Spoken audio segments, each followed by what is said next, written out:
I'm Raymond Nadeau, the author of Living Brands, and as some of you may know, I'm an avid reader of virtually any new business book that comes out, and that can include books on anthropology, economics, and anything that even remotely has to do with culture. And unfortunately, I like very few of those I read. Luckily, today I am with Dave Patnaik, who has written what I think is probably one of the most original books to come out. It'll be coming out in January of this year, and that book is called Wired to Care, which in and of itself is an unusual title. Before introducing Dave, which is spelled D-E-V, which also contributes to the pronunciation issue, I would like to also say that he is the founder and president of a rather unique business in and of itself and separate from the book called Jump. So before we get into the book, perhaps as a little bit of background, you could explain to our listeners and viewers what exactly Jump is. Sure, Raymond. Thanks for having me. Jump is an innovation consulting firm. We're kind of a strategy firm that helps companies figure out what they ought to be doing over the next 5 or 10 years. Car companies want to know what's coming after SUVs, and cookie companies want to know how they can actually support issues of health and wellness. And we often get people with very ambiguous questions who say, I'm in 3 businesses and I need to find a 4th business. And so when those kind of ambiguous questions for growth arise, folks tend to call us.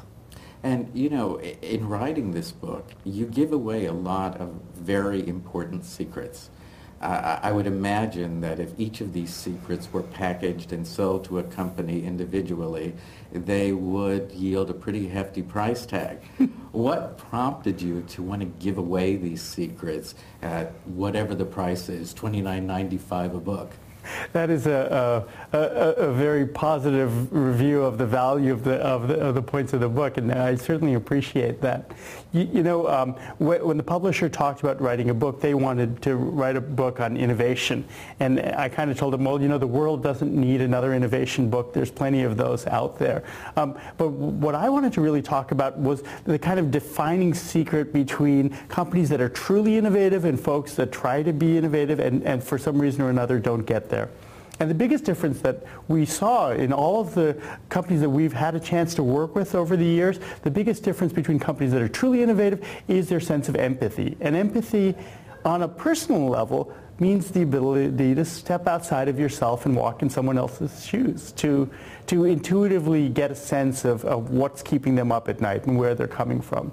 And for a company, a sense of widespread empathy is when you can get everybody in an organization to have an intuitive gut vibe for people outside of your company, outside of your building, the folks who buy your products and services, the folks who ultimately fund your 401k.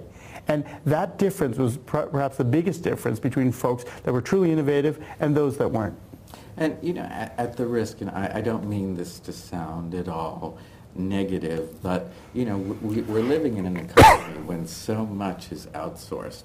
You know, it seems as though jobs have become increasingly specialized, and you see within organizations even, and within ad agencies and whatever, innovation departments. I myself was a VP of new ideas, and in some ways some of these innovation departments are making breakthroughs.